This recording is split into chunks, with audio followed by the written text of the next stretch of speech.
Què opinen els socis més joves? Et sembla que seria útil crear una xarxa de productors per compartir coneixements i experiències, fins i tot fomentar un intercanvi entre gent que es vol incorporar i empreses amb certa trajectòria?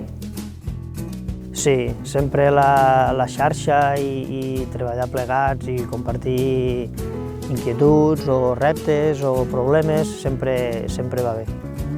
Creus que la formació agrària és l'adequada?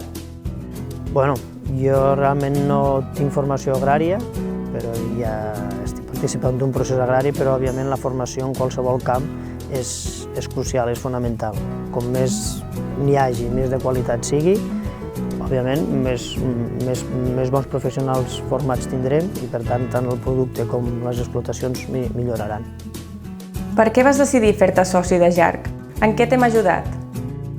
El servei del personal de les oficines és molt bo, molt proper, que et miren a la cara, és fàcil transmetre els problemes i trobar solucions. I me van ajudar a l'hora de muntar tota la memòria i de presentar-ho com el Departament d'Agricultura està acostumat a avaluar els ajuts i a avaluar els projectes. Què aconsellaries als joves que es volen incorporar a l'agricultura i la ramaderia? Que ho facin, que no ho dubtin, que si ho fan per especulació que no s'hi fiquin, perquè és una cosa dura, és una cosa que no depèn de tu, però realment si és un projecte de vida, és una cosa que els motiva, que ho facin.